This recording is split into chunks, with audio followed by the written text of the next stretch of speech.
Thank you so much for joining us live on Costa tonight. It's DSTV channel 271. It's GoTV channel 20.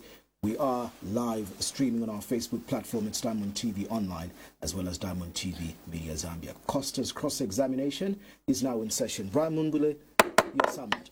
Good evening. Good evening, Costa. Let's start straight from the activities of last week. Aiding, abating, and cancelling. Those are the charges you were slapped with. Shortly after you released on police bond, you described those charges as trumped up, and you claim that you're now more resolved, you will not be intimidated, and you will fight on. Obviously now this is a matter that we are yet to see to proceed to the court. How do you see yourself, going into the election? We see most opposition political leaders facing either court battles or likelihood of incarceration. Yes, thank you. Thank you, Costa. What is important to note is that my arrest was not about justice, but politics. It was all about politics. See, we have a new pattern now in this country, unfortunately, that as long as you have divergent views, as long as you are a critic of President Hakainde Hichilema and his government, they should find something to slap on you so that they arrest you and then disturb your political trajectory. You start trekking to court instead of going around to campaign and market your messages to the citizens. So this is the pattern. It's just the beginning.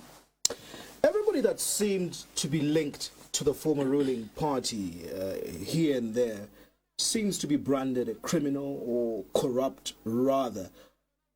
Is the PF, or was the PF really a party of criminal elements? And are you part of that? Because we're also told that even as you try to contest, we are yet to see so many things to come up. There are fingers pointing at you in terms of how dirty you played in terms of road contracts and other things like that, running your business. Should your supporters, should the citizens worry that really you were part of a criminal, party? Costa, people's guilt or innocence should be proved in court, not on political platforms. What we have seen or what we have heard is mostly on political platforms. If you went to the record and look at the many political cases bordering on corruption, bordering on theft, it's been 5 years now since APND has been in power. Just count how many people have really been convicted of these charges. So if you look at the pronouncements that are made, even for you, Costa, you must have been worried. If you look at 2021 and 2022, there should have been thousands of people, PF members, in jail today, on account of corruption and thefts, as was alleged by President Hakainde Hichilema. The picture, unfortunately, is totally different. Many of our colleagues are in jail today on political persecution alone. Chilangwa is there for alleged damage to property. Ichitotela is there for alleged arson, Kalumba, and many others. So there may be one or two, maximum four, that face corruption and other charges related to theft. So when you ask me, Costa, for instance, that we belong to a government of thieves, I wish to disagree. There was no corruption in the PF, and the corruption fight that is going on now is not genuine. You term it political persecution. Corruption, Costa, has been there from time immemorial. It may not necessarily be up to me to say whether or not there was corruption or there was no corruption in the PF. If there is evidence, and evidence is laid before the courts, and it's proved that in particular cases individuals were involved in corruption, that would be the case. What I'm disagreeing to is where we are all wholesomely charged with corruption, charged with theft, without any evidence adduced to the courts of law. You gave an example, for instance, on the on Brian Mundubile and road contracts. Costa, I was a road contractor from 2006. It was about 20 years. I was only in government for 5 years. And many people thought those that are busy pushing these stories would want to believe I only started doing road contracts when I became a minister. When it's the exact opposite. As a matter of fact, most of the major contracts they would refer to were acquired before I even became a minister, before I became an MP. We ran a company that had been operating, it's 20 years now. And I know, Costa, that away from the studios, you were aware, you knew the businesses were running. And the people that were actually in charge of these businesses, the engineers that were running, these companies. So when people come up, they want to liken it to what is happening today. Costa, there is a very big difference. You see, contract management is tried. We built the business to the levels that we did, that we were able to compete with Chinese companies and the rest of them. We really had no reason to do shortcuts, along the way and walk away with money. There was no reason. All we did was just simply work and get paid for. Should anything arise from this? I saw one of the statements you earlier made. Would you say on this platform that your hands are clean and there's no need for you to worry insofar as your business in this road contract is concerned? Totally clean. And the supervisors, the client, the government itself, through RRD and local government, will be able to attest to that. Because on all those contracts, of course, I am aware that most of these, all the contracts were actually terminated because the directors of this company, I was one of the directors of these companies, they were unfairly terminated. And they did final accounts on each and every contract. All of them came out positive, meaning that there was no money that was paid on any of those contracts over and above the measured works, as it were. So there is a system. Governments have systems. So if there's any wrongdoing in any case, it does not immediately point to some criminality. Remember that contractors are paid for measured works. And on the interim payment certificates, the engineer can either underpay or overpay because they're just doing estimates. So when they do final accounts on termination, the contract itself speaks to how the contract has been managed. Are you actively running this business? And again, just to be clear, has the business been audited? What about these allegations we hear that your companies were paid money for works that were not delivered?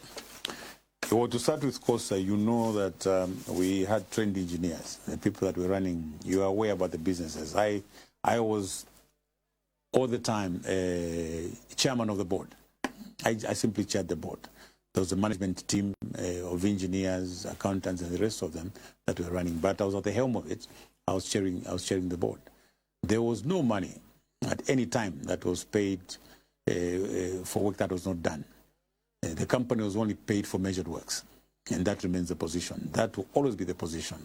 You'll be interested to know, Costa, that there's been over 5 audits on each and every contract from 2022. The results are the same. The company was only paid for measured works. So the statements around that, are meant to disrupt our trajectory so that our supporters should have something on their mind. To say, oh, boss, there was nothing like that. Yeah. Before we get into discussing really what the Zambians would want to hear, it's solutions to the problems that beg answers for the over 20 million citizens. You say last week's activities of your arrest were political injustice. Just run us through what happened. We're told you were about to fly out and you were interrupted and stopped at the airport before being brought to Ibex Hill.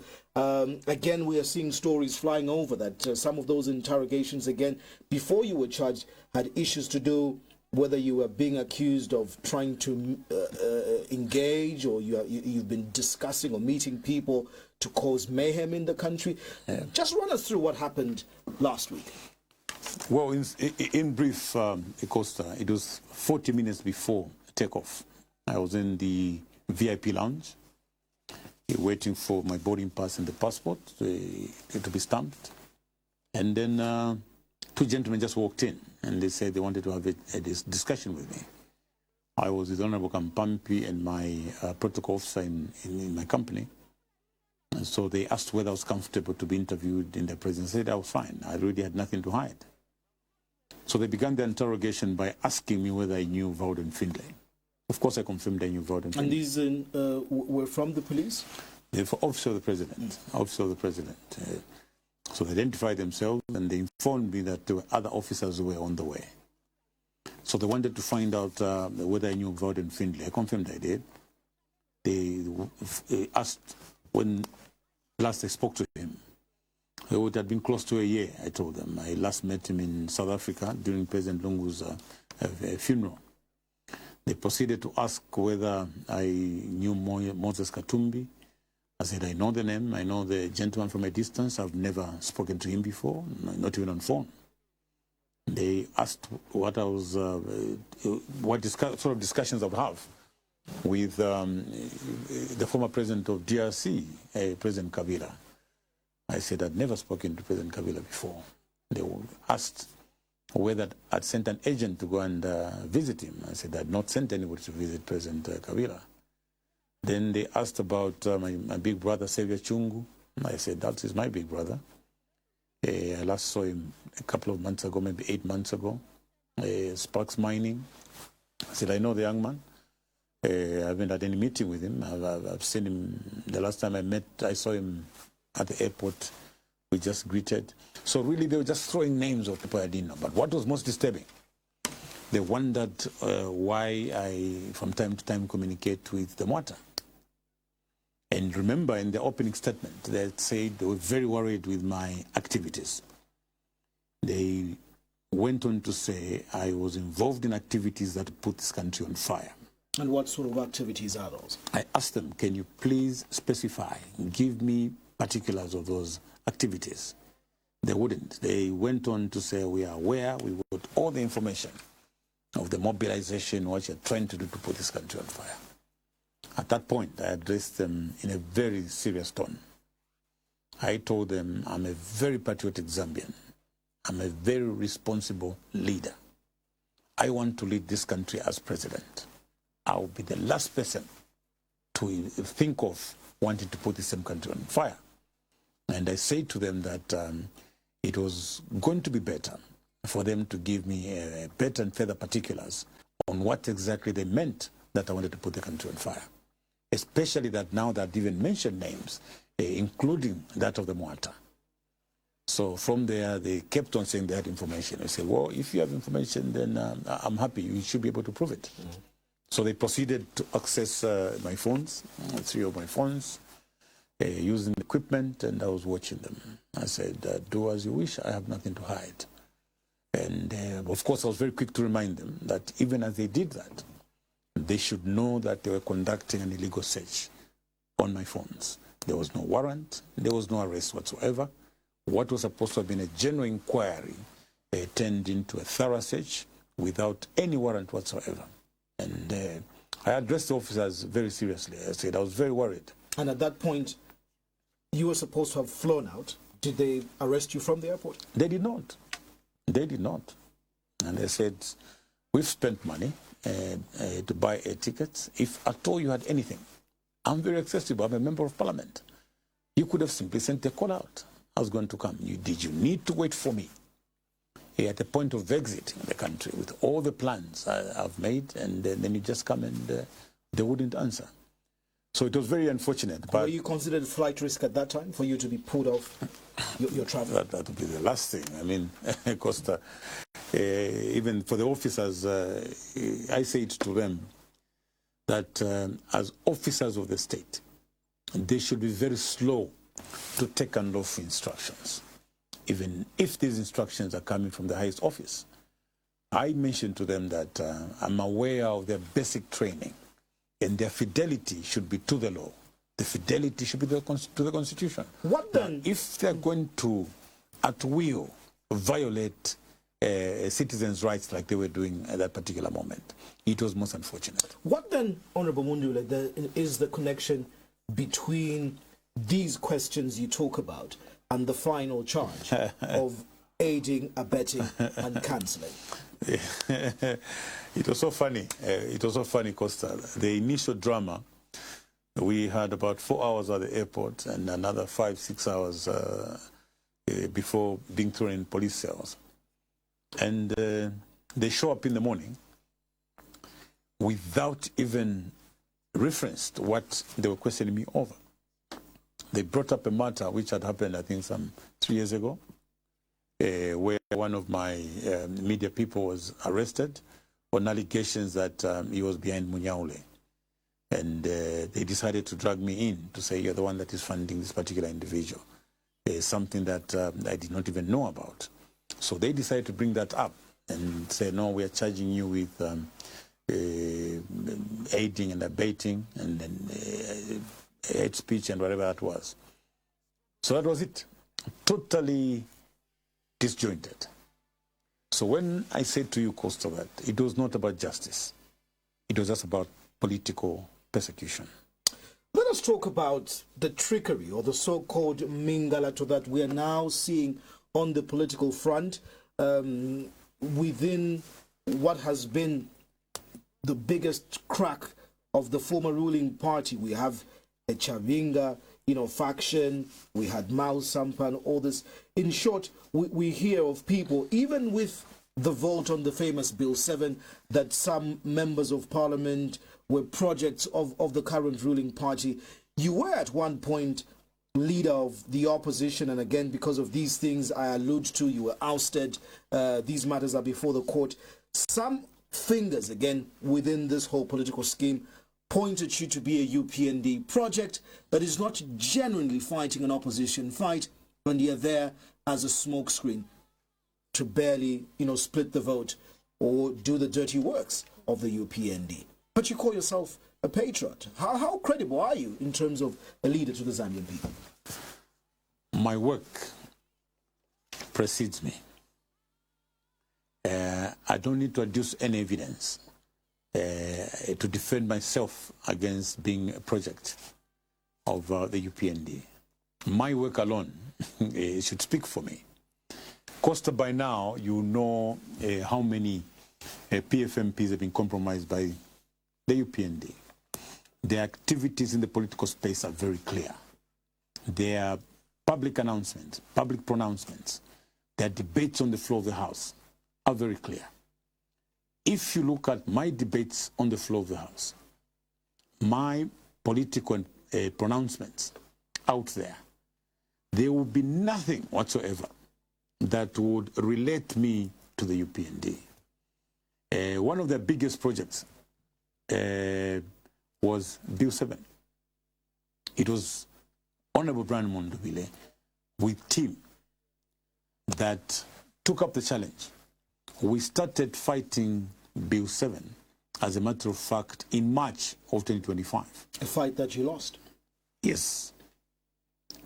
We lost the fight, but we remain proud that we fought a noble fight because that particular amendment of the Constitution remains unconstitutional.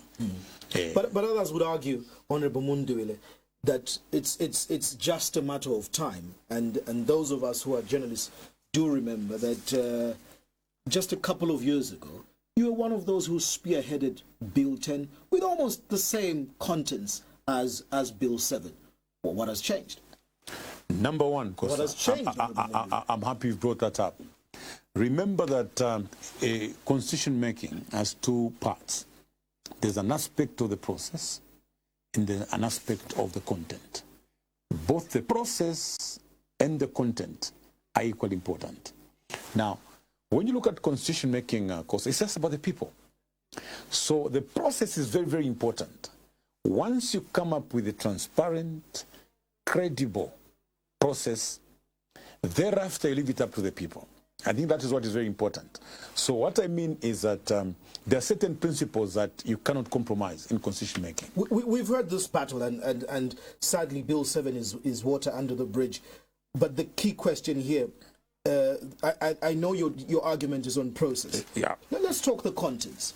Were the contents of Bill 10 and Bill 7 not merely the same? Did you not push for proportional representation? Did you not push for more representation of women and youth in Bill 10, as it were? Did you not push for those reforms? There are one or two clauses that may be similar, but there is no need for us to jump the gun. The most important thing is there must be dialogue. There must be public participation. So whether the content was similar or not, the issue there was this a people-driven process? That's the thing. So if the process is not transparent, if there's no dialogue in the process, if the people are not engaged, that document, Costa, will not be a people-driven. Are the contents of Bill 7 bad laws? Are they not progressive? Is Bill 7 or the amendments in terms of content to the new constitution, are they not progressive?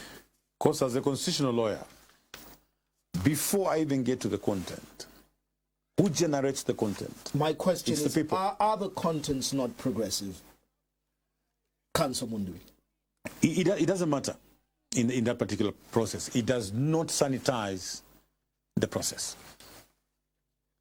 So, Costa, look, the danger that you face today, if you allow the executive to bulldoze their way and amend the constitution, do you know how dangerous a process, a precedent that will be leaving behind us?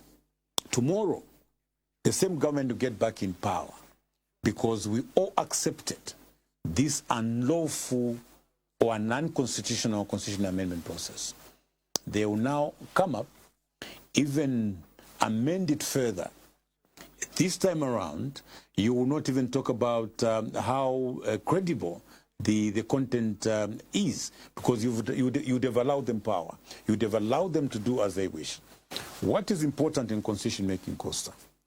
The process and the content are equally important. But most importantly, it must be a people-driven process. Let's get back to what we were discussing.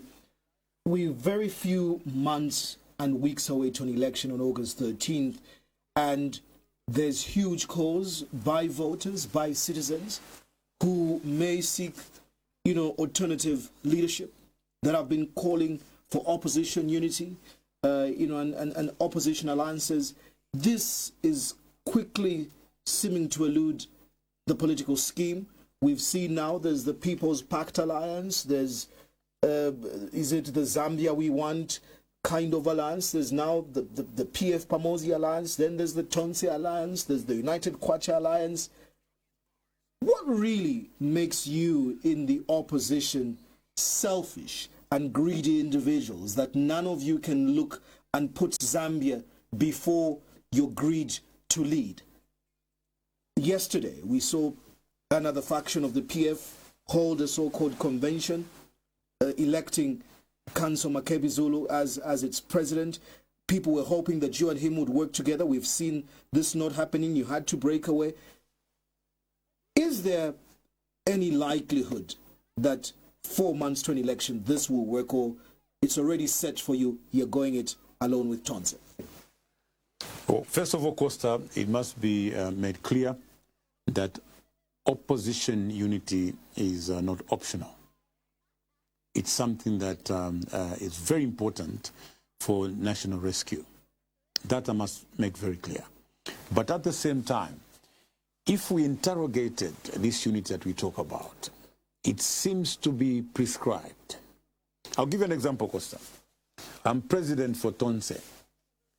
Tonse has 15 political parties and 14 civil society organizations. So Tonse would boast of 29 organizations. So what we have done, Costa, at Tonse, 15 candidates, presidential candidates, have collapsed into one. That already is opposition unity. What I find troubling is that others feel that unity will only be conceived if certain names come together. We're not looking at a two-man race Costa, between HH and one other opposition. It's possible that we may have up to 9 or 8 candidates. Maybe if we look back, even the time President Hakainde Hichilema was coming into power, I don't think there were only 2 with President Lungu. There may have been 6, 7 others. So the efforts that have been made at Tonse already, I think, demonstrate the will to bring opposition together. We're not talking about one political organization. We're actually talking about 15 political parties coming together. There were 15 aspiring candidates, 15 presidents collapsing into one. But we have made some progress already. Let's be very honest, looking at the history of elections in this country.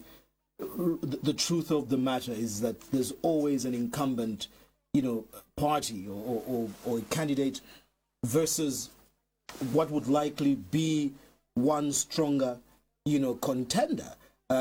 Even in elections where we had 16 candidates, be it their constitutional and democratic right, really, even if you're projecting 9 candidates to be on the ballot, honestly speaking, from a punditry point of view, it's not healthy with a 50% plus 1 in the running. And as things stand, that is a very huge split for the opposition. What's the purpose of one getting huge votes with others getting 0, just as long as they're on the ballot? I know that I share those concerns. It's a democracy, Costa. What we can't guarantee, obviously by now, voters and everybody else have been assessing all of us, to see who may emerge stronger than the others. And what we've been doing in the background is to engage the other political leaders to see whether we can come together. But we can only go so far. If others still feel they can go it alone and be able to give it a go, it becomes very difficult, because then there is no other way that you can force them to join forces. As Tonse, as president for Tonse, I have made one undertaking that I will not stop engaging other political leaders so that together we can consolidate the opposition. But should it be that people decide to go all the way, we hope that maybe from 15 we can grow to 20 political parties under Tonse, just to reduce the number of participants in that election and improve our chances of winning. Let's get straight into the real issues. And for me, what is very sad in a democracy that is about to hit 30 years is the fact that you leaders in the opposition, especially those that are coming from this PF battle, are not talking real issues to interrogate the UPND policies, the UPND economics. You're not an opposition that really is providing solutions for the Zambian people, because you're discussing these issues of individualism, injustice, this. I hear these stories, former President Lungu, before he died, he did not even want to see you, so why are you in the offing? Is that really what the Zambian people are looking for? Now, in short, let me ask it this way. Explain to the Zambian people why you're so convinced at this point that you, Brian Mundubile, are the right person to run this country, beyond just removing the UPND, beyond the fact that you were a leader of government business in the opposition, you were a member of parliament, or you're a member of parliament from Porokoso, you're a minister of Northern Province. Who are you? What are your values? Because that's what the Zambians are concerned about, over and above the fact that, yeah, just because you're a member of the PF or president of Tonse, then you should be president. Well, first of all, Costa, I stand for integrity. I stand for unity. And I also stand for economic dignity. What we have today, the problem statement, is that we have very high poverty levels. Let's start from there. Brian Mundubile is coming into the leadership not for personal survival, but for national transformation. Brian Mundubile loves Zambia. He wants to put Zambians first. He wants to address poverty. He wants to attend to things to do with wealth and job creation. Mundubile wants to attend to poverty reduction. He wants to attend to reduction in vulnerability. And he also wants to attend to enhancement of human development. So these are major issues, Costa. If you were to break it down, we are just coming out of 3 years of serious load shedding. We are still in a space where the cost of living is so high. We are in a space where Zambians cannot speak freely. Zambians can't even move freely.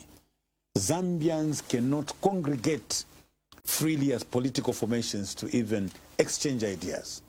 We are in an environment where the governance institutions have simply collapsed. Judicial independence is not something you're going to talk about today. Parliamentary independence is not something that you're going to talk about today. So you're talking about a failed state. You're talking about a country that has collapsed. It's very easy to sit and be an armchair critic, and that's the easiest that anybody in the opposition can do, is point fingers and say and apportion blame and say this was wrong. You were kicked out of government not so long ago because you had the opportunity to do the correct things, and the Zambians felt that you had failed them, and you were kicked out for the same reason. Do you have a blueprint then, Honorable Mundubile, and your FDD and the Tonse Alliance tonight to tell the Zambian people, not just cosmetics and rhetoric here, that you're a man of integrity who believes in human development, you believe in alleviating poverty. The question is how? How are you going to do that? Because it's very easy when the UPND say increase CDF and you say it's not working. It's very easy when the UPND say free education and you say it's the quality of that education. It's very easy when the UPND say we've brought inflation to a single digit and you say, are the Zambians eating that single digit? Give us your formula. That's what the people want to hear, ideas. Well, to start, how are you going to alleviate poverty? How are you going to reduce the cost of living? Well, to start with Costa, I want to tell you that we just finalized drafting our manifesto as Tonse. In the next couple of days, we'll be officially launching it. But maybe to pick parts of what is contained in that. Let's start with poverty, okay? Poverty reduction. There's no two ways. The formula to poverty reduction, Costa, is job creation. You've got to create sustainable jobs to properly fight poverty. How are you going to create these jobs? We're not going to bring in new things, Costa. Let's start with what is on the ground. Statistics will show you that the agricultural sector employs between 60 and 70% of our population. So this particular sector is a very, very important sector insofar as job creation is concerned. You know today, Costa, that we have 10 to 12 farming blocks right across the provinces. These were already created. What is required now is investments in these farming blocks. You are not investing to the end. These farming blocks require infrastructure, basic infrastructure, road infrastructure, communication infrastructure, and electricity. It's opened up to the private sector. The design of these farming blocks, Costa, these are actually agro-industrial parks. You are creating farming blocks for value addition with the aim of creating employment. Remember, we have an end in mind. What is supposed to happen? Government intervention is infrastructure in these farming blocks. You attract investments in these farming blocks. These will actually be agro-industrial parks. An average farming block, remember, is 100,000 hectares. This was a government program and already set. The employment per farming block is up to 25,000 workers. This was already worked out. It's not coming from it. We take advantage of what is already there. Out of 10 farming blocks, Costa, you are talking about not less than 250 to 300,000 jobs. What we are talking about there, I want to be very clear, we are talking about poverty reduction. But we have looked at one sector only. Let's stick to agriculture. When you talk of investment and you say you don't want to do anything different but to amplify on what is already there, how will you do it? Is this from direct budget support? Because, again, many African countries fall very short of what was agreed in the Maputo Declaration, that at least 10% of the country's budgets must go towards agriculture. The UPND government has set itself under the Presidential Delivery Unit 10 million metric tons that they want to deliver with maize. When you talk of these, industrial parks, you see this happening, what they're doing with Saro and importing mechanization. You see what they're doing now by stopping the importation of fertilizer to produce with United Chemical Fertilizer and beginning to export, and also diversifying from just being mono maize cultured to different things. What difference then are you talking about in this plan? In this plan, Costa, this is a result-oriented plan. Remember, we have one objective in mind, and that objective is to create employment. We have targets. How many jobs do we want to create? So the government investment coming from the budget basically is on infrastructure in these farming blocks. What infrastructure do you want to set up? Roads. These farming blocks need road infrastructure. They need communication infrastructure, because the investors basically, whether local or foreign, will not come where there is no road infrastructure. They will not come where there is no power. They will not come where there is no communication. And what's the time frame? Because these projects you talk about are not small projects. To build roads, to put power, already in the state in which we're in, we need to diversify because of climate change into other avenues of power. You do this in what time? The first year you'd have completed the infrastructure within these farming blocks. From budget support? From budget support, directly from budget support. And then the investment is coming, from mainly from the private sector. But of course, you've got Zambia National Service, a correction service that can also move in for food security. But the primary objective is job creation. So this particular measure, this particular proposal, Costa, is based on researched information. All it requires is a leadership and political will to implement. Build infrastructure and build roads. What will these farming blocks, be producing? Because for the longest, one of the biggest challenges we've had, and if you want to say you're going to create jobs, the agriculture sector has not grown because our farmers continue to be peasant farmers who depend on the so-called FISIP and e-voucher handouts that has never been a loan that has graduated, and everybody looks at the Food Reserve Agency to be their primary and principal market. For the longest, we've been told we can be the grain basket of the region. We are land-linked and so on. We talk about the smuggling going into the Congo and how Congo is our biggest market, but everything that is going into Congo is coming through South Africa, through Zambia.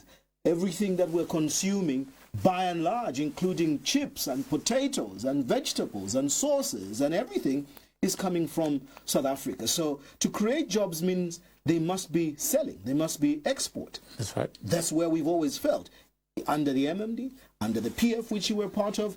So you are the same old wine now, trying to dress in a new skin to tell us now you can be different, Mr. Mundubile? No, first of all, Costa, you've actually answered part of the question. You're talking about importing most of the materials that are used in our supermarkets, our restaurants, and also going to Congo. Congo sits as our ready market. So if you look at the challenges that maybe on monocrop, where our farmers are focused on maize, these farming blocks, the model around these farming blocks, Costa, you have an anchor farmer or you have anchor farmers. These anchor farmers will have an outgrower scheme.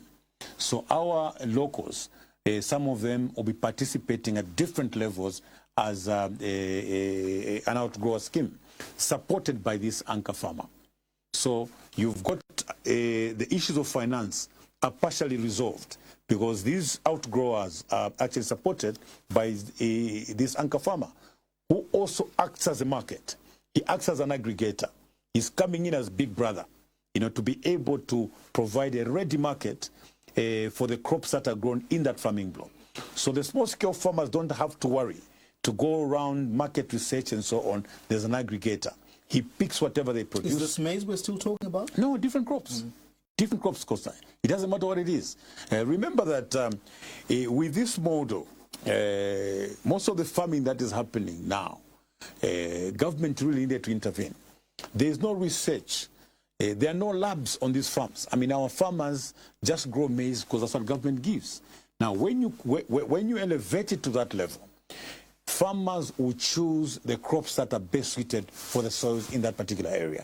Why? Because they've got laboratories in the areas where they're setting up these farms to understand what they can grow and where they would get the best yield. Secondly, there will be mechanization. Some of the challenges, costs that our farmers face, I got this information when I said as minister, is the issue of productivity. Okay, so with mechanization, you will see that our farmers will do more for less. So an average farmer today produces between 2.5 and 3 metric tons per hectare. Okay, because they're using handheld tools. The farmers in Mukushi farming block and other areas are going between 10 and 12 metric tons per hectare. So can you imagine the differences? This is where the formula lies. Even if we talk about... let me just get it straight. How will this work if you were to be president? Are you saying you want to do away with things like FISIP and peasant farmers? I mean, you're talking over 2 million, directly supported peasant farmers that supply into FRA and get this direct government support. The farmers, when we had the farming block in Mukushi and Chisamba, most of these have now stopped producing maize in the way they were doing it. They've shifted to wheat. They've shifted to soya beans. Why? It's business. Simply that the price of maize is no longer attractive. So how will you balance this? Is this going to be a private sector-led initiative? You boot away the peasant farmers. What will you do with them? The farming blocks are already designated. They do not interfere with what the small-scale farmers are doing. We'll continue with FISIP. We'll improve the e-voucher system to try and close the gaps. There's been a lot of thefts in the direct supply system. So we'll enhance the e-voucher system, maintain the farmer input support program. That's a survival line. So what's been happening in Costa, there's supposed to be a graduation process. You go in with FISIP. A farmer should be there for a limited number of years before they graduate to the next level. But you've seen that the number has just been growing because the quantum of support that is given to the farmers is not sufficient to win them off. So what you have is when you have these farming blocks in place, these are operating independent of these small-scale farmers. Remember, like I said in the beginning, the objective of these farming blocks, which will predominantly be private sector-led, will be to create employment. But at the same time, we will continue to look after the small-scale farmers using FISIP. Except that this time around, we increase the support to the farmers. If you're giving a farmer 6 bags and you simulate it, 3 years later, you realize that he will not be strong enough to stand on his own. So government is forced to compromise and keep them on the register. That sounds very interesting on paper, Honorable Mundubile. The reality is, in 4 to 5 months, if you had to be president of this country, what you will find is that you have a debt of over $14 billion, and you have the IMF in our business and other cooperating partners that have a say in the development of some of these programs. We've had to rework things like FISP, like you're talking about. We've had to rework budgets because who left the debt, who ballooned it. The reality on the ground is you will be president of a country that has an annual payoff. Now we're being told by President HH that after the renegotiation we have to be paying $900 million per annum back to the people we owe money. So how would you navigate that in such a very tight fiscal space? So maybe the question, Costa, is Zambia rich in resources or not? Zambia is rich in resources. It's only poor in outcomes. So we really have to refocus. We have to change the way we look at things. We have to look at, for instance, the net benefit the country is getting from the mining sector. You and I know today that we don't have the best deal from the mining sector. That remains the truth. Says someone who sat in cabinet and you didn't know that we were endowed with resources and that mining could get us a better deal. Now you're telling us because you want to be president? No. There are many things to look at, Costa. I'll take you back. If you look at the time, the Bonawasa times, just slightly before that, the mining sector is an interesting one because the prices for the minerals keep changing. There comes a time when you can do very little in that particular sector. Sometimes you literally have to beg investors to stay on and leave the mines on care and maintenance. Where we are today, because of changes in technology, there's a huge demand for mineral resources. This is the best time this economy can recover if you have the leadership in place that will have policies that will work for Zambia. This is what the current leadership is doing. They took over mines that were on care and maintenance. They took over mines that were shut down because of your kick out as the PF. You were a lawyer yourself. You went against even simple mediation or arbitration clauses, and you kicked out investors. Mining investors were about to pull out. Now you see mines reopening. You see reinvestment in this that you're talking about. You're talking of $12 billion worth of investment in the last 4 years in Zambia.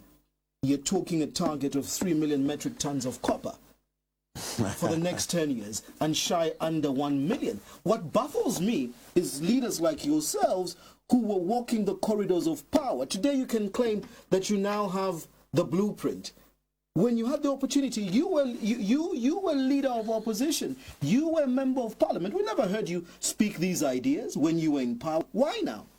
It sounds better when you're in the opposition. Well, Costa, it sounds better. You must be very prudent. Don't get excited with figures that our colleagues are throwing about. I'm not excited. No. Let me give you an example. About things that are on the ground. Let me give you an example. For instance, it's very easy to throw 3 million tons of copper here and there. Costa. It's also very easy to say you now have the blueprint. Costa. Like I'm asking you, how many tons did the PF produce when they were in power? Do you know that when the highest levels of production were around 880 metric tons, we're still there? Did you know that? Did you know that we haven't improved in terms of production? Forget the stories. We should forget the stories that when PF was in office, Vedanta shut down, and now it's open. KCM is open. We should forget the stories. I'll come to that. That you kicked out, Glencoe out of Mopani, and it was on care and maintenance. All that should be forgotten. And now Mopani has been given as a gift, as a birthday gift to somebody's friends. Is that what you wanted? You take it out from the Zambian people and you give it as a birthday present? Is that what is best for Zambia? No, Costa. Let's talk about the 3 million tons. But to ask the mining houses, this figure should have come from individual mining houses saying, in the next so many years, this is what we're able to do. This was a figure that came from President Hakainde Hichilema and Musokotwane, not necessarily the people that are doing the actual mining. So if it's a figure in the air. So this is a 10-year projection, and if you believe that this is not workable by 2031, what is your blueprint for mining? I'm still on the 3 million tons. Costa, if you remember, in 2021, when Comrade Musokotwane on the 30th of October 2021 came on the floor of the House to give his budget speech, he talked about the incentives that he was giving to the mining sector. That included reducing mineral royalty tax from 6% to 3%. That also made mineral royalty tax deductible. He himself said that measure was going to result in a loss of about $600 million. Okay? So we asked him a question. Why are we giving away $600 million when you, Comrade Musokotwane, said you inherited a bankrupt economy? He said, we're doing this to encourage the investors to ramp up production to 3 million tons within 10 years. We are 5 years down the line, Costa. Do you know that we haven't moved in terms of production? We have moved from maybe 880, which was in the last government. We are now at 890. In the meantime, every year we're giving up $600 million. But granted, you know that we were hit with issues of the power problem that affected production. Costa, the power problem can be handled separately. We can talk about that. The challenge I have with you, we can talk about that. The challenge I have with you, our leaders and politicians, is that whenever you're in the opposition, you want to make everybody in government seem as if they are doing the wrong thing. And I want us to talk realistically with the Zambians. You believe that if you came into power in August, would you ramp up this to what? No, first of all, because you threw these figures at me. No, I want to be able to dissect them. These figures let me tell you that the 3 million tons is fiction. It's fiction. 3 million tons is fiction. What is realistic? The infrastructure. What is realistic for you under the current power framework? Yeah. Under the current, status quo of an IMF and investment and all this? How will you engage? Because one of the biggest challenges was that there was a lot of policy shift. I think between 10 years, we had changed or shifted policy almost 13 times. I attended all these indabas. What will be your policy if the mining investor is listening to you tonight? Yep. What will be your policy and what would be your target in terms of projection within the current power setup? Number one, there must be a win-win situation. There must be a win for the investor. The investor must get a decent return on his investment, but there must be a net benefit to the Zambians. We will not feed on figures and statements of how production will be ramped up. Already, Costa, we acted to our detriment and gave out incentives. We gave out incentives to the mining sector. 5 years down the line, there's been no increase in production. So what will be your policy, Honorable Mundubile? Will you will come and reverse this?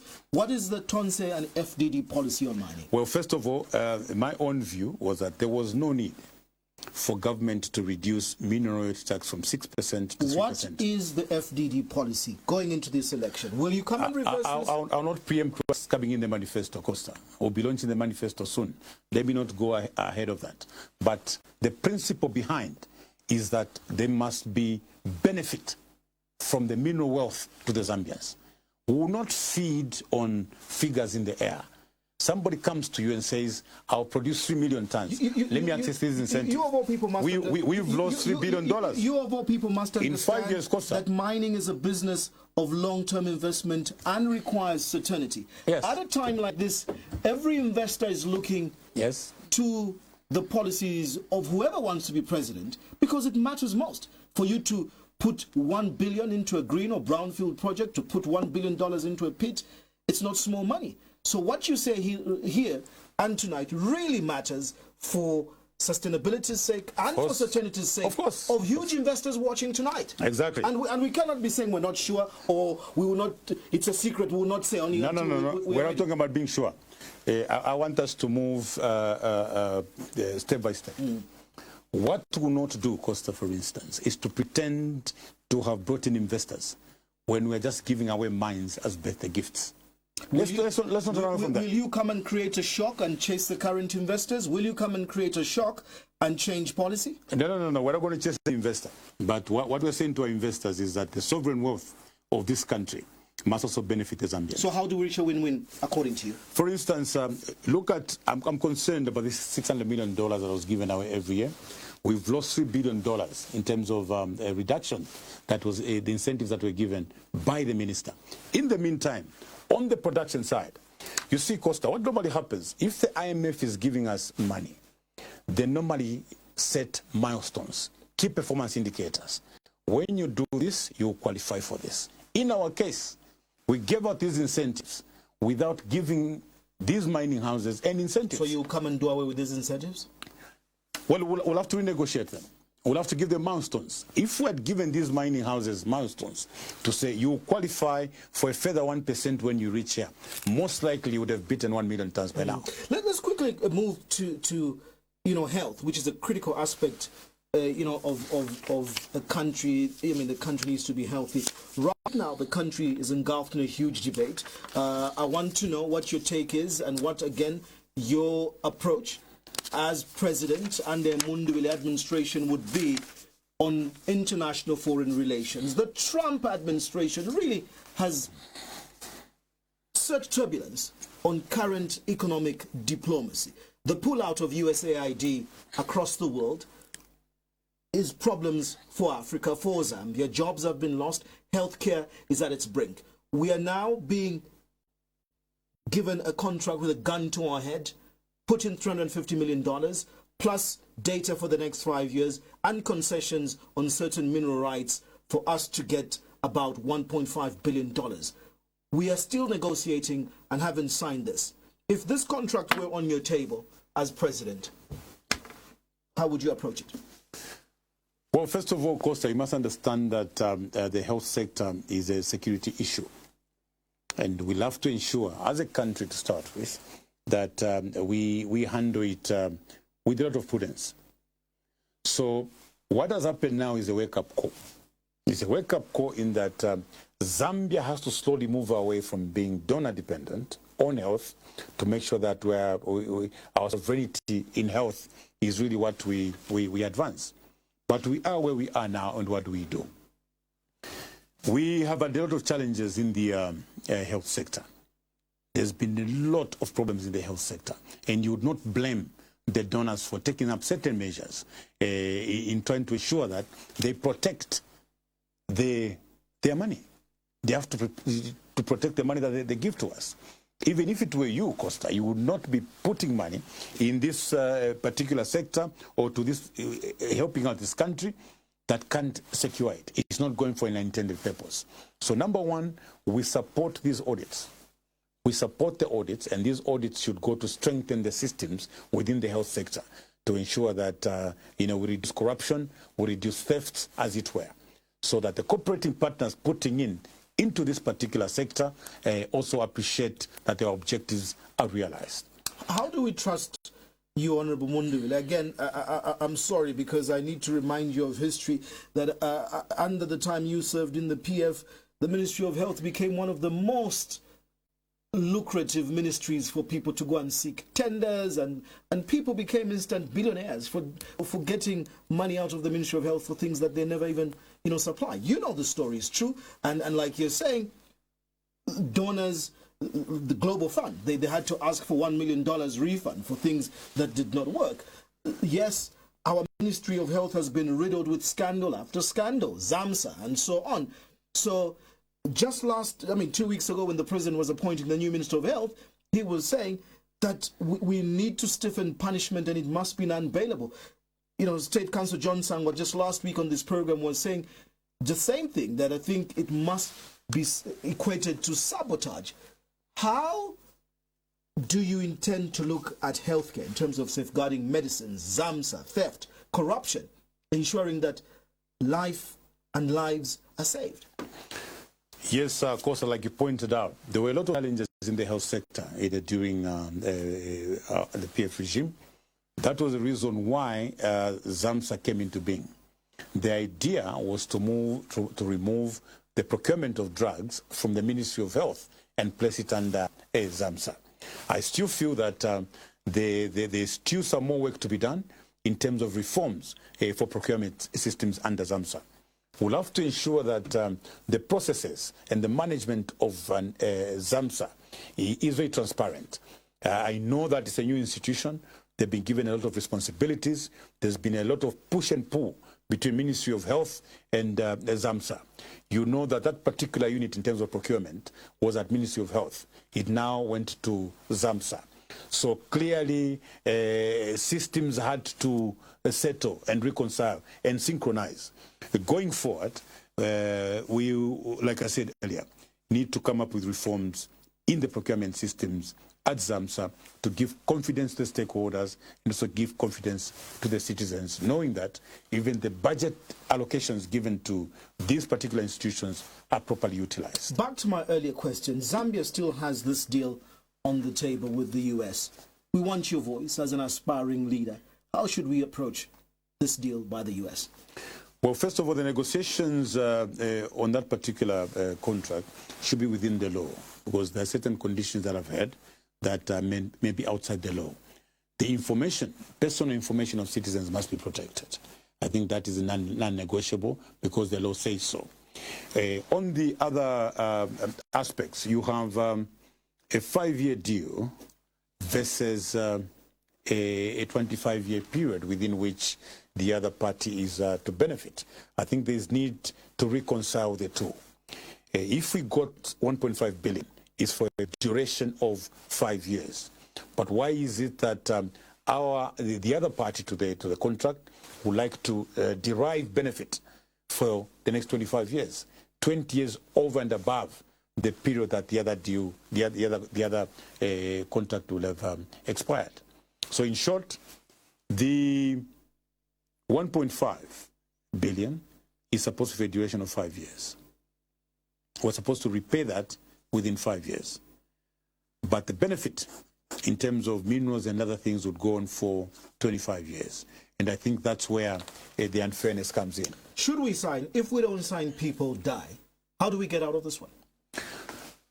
Well, I know that in government systems, proper government systems, there are always people charged with responsibilities to negotiate. I know that the American government has been supportive of this particular sector for a very long time. They've poured in billions of dollars in the health sector, for which we remain grateful and hope that they'll continue that support. They actually understand what would happen if this support stopped now. So coming from that background, I know that there should be a win-win situation between our government and indeed the US government. So for me, two issues are on the period. The 25 years, on the other hand, may be too long. It could be negotiated downwards. The issue of data protection, that is law.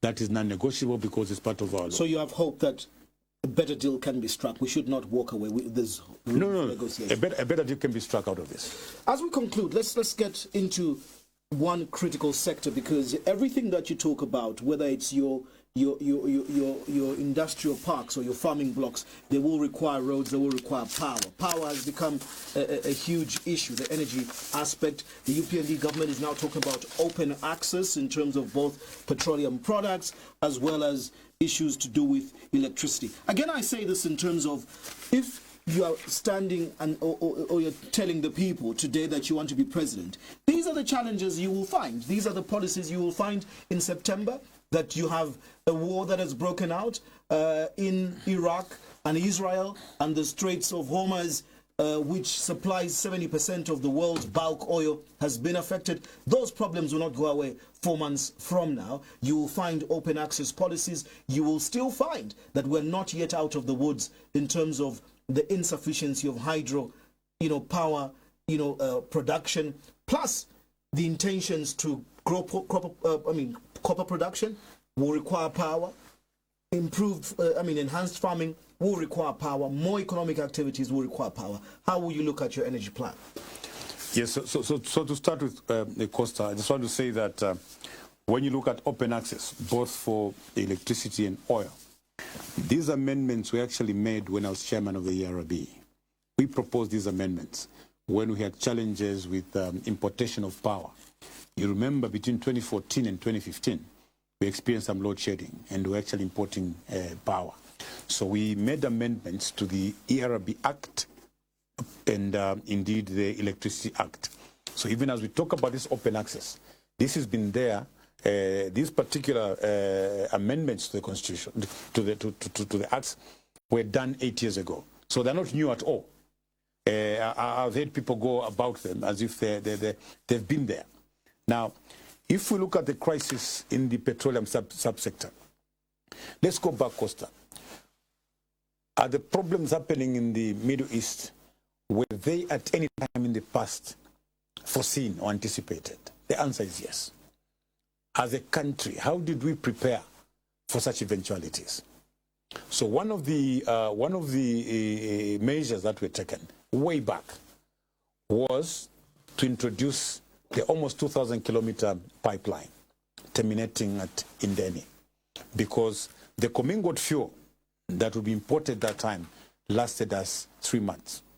So what used to happen in the past, whenever there was a threatened situation of war in that area, you imported bulk fuel, but you also imported finished products. The idea was to make sure that the country was always secure. So when the use of the pipeline was converted by the UPND government, we raised concerns on the floor of the House. We actually raised very serious concerns as to what would happen if war broke out in some of these areas that are supplying fuel.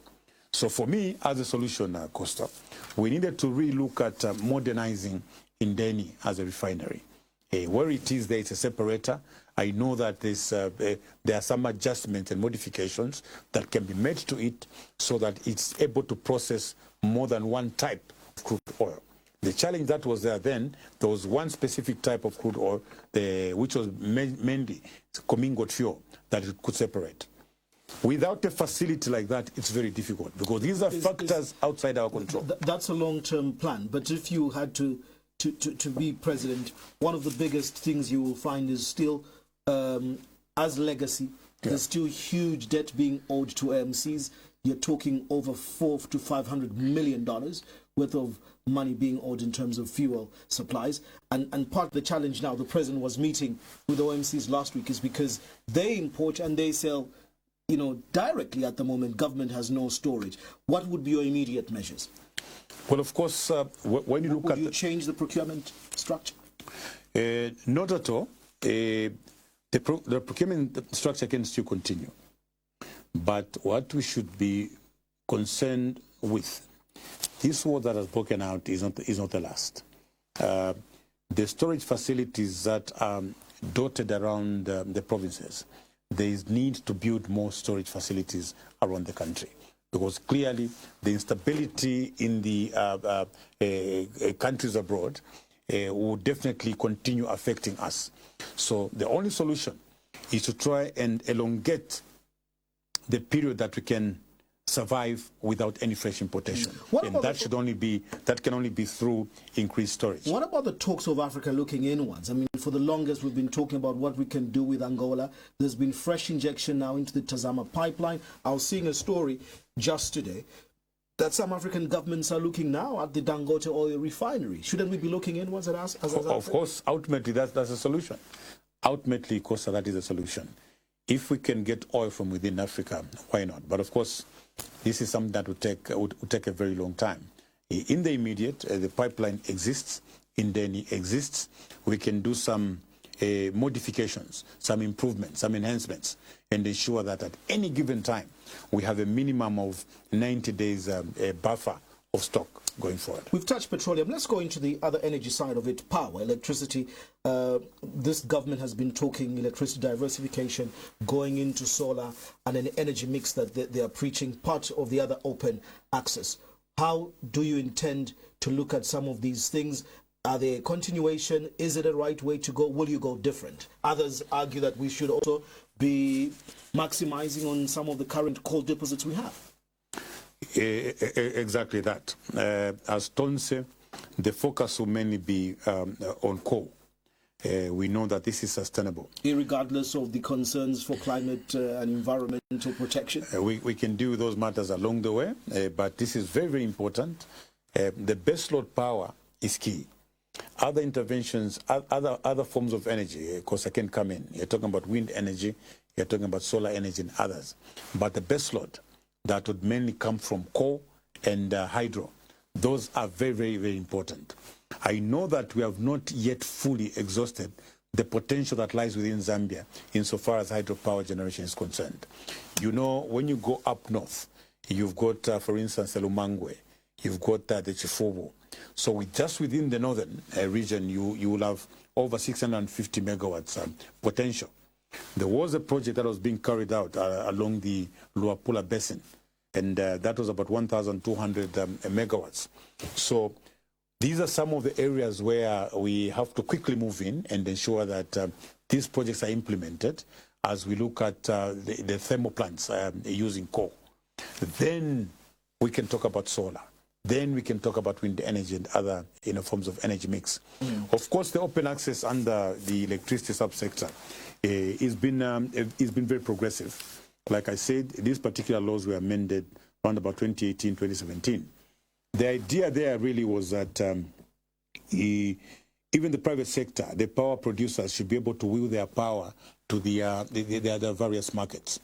We need to look at transparency within which this open access is managed. Sometimes there can be abuse of ZESCO assets by the private players, supported by those in power. So really, even as this particular policy is working, we need to look at it. We need to look at it seriously to ensure that people are not taking advantage of these particular policies to the detriment of ZESCO. I know we cannot touch everything, and we should have more time to debate and test your manifesto and your policies which are yet to launch. But in any campaign, people have now verified their voters, credentials physically and online. They have to make a choice, and you're telling them it could be 9 choices they have to look at. Yeah. Campaign messages are very clear. Donald Trump would say he wants to make America great again. Yeah. Barack Obama says, yes, we can. Hakainde Hichilema says, Bali will fix it. What are you telling the Zambian people? What I'm telling the Zambian people is that under Tonse, we want to build a Zambia where every Zambian counts. We want to bring a Zambia where we stand united, a Zambia where citizens will not be overly conscious about their ethnicity, where we all live as Zambians and not divided by circumstances of our birth rather. So we look forward as Tonse to saving this country so that Zambians can thrive in their various endeavors. We want to give freedom to the Zambian people. Costa freedom is the most important thing.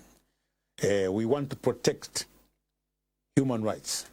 We want you Zambians to know that Zambia under Tonse would be a Zambia where justice will be dispensed as fairness. We want to lead a Zambia where the political atmosphere should not be a source of our differences at personal or household level. We want to bring about a Zambia where the young people today you call illegal miners, should migrate into a formal sector of mining and be called small-scale miners. We want a Zambia where youths who take center stage right across the economy to be able to drive this economy forward. So this is what we promise the Zambians. And I want to say to the youths, this is not a promise. These are deliverables. Just quickly. Thank you so much for coming through to Costa's cross-examination, and we wish you all the best. The clock is on and counting. 144 days to go. We'll see you on the ballot. Thank you, Costa. Thank you. It's always a pleasure. That wraps up this week's edition of Costa's cross-examination. My guest, the aspiring candidate on the FDD and Tonse Alliance ticket, Honorable Brian Mundubile. It's 144 days and counting, and this is where you get all the election nuggets and updates. We'll be with you all the way till August 13th, 2026. Costa Cross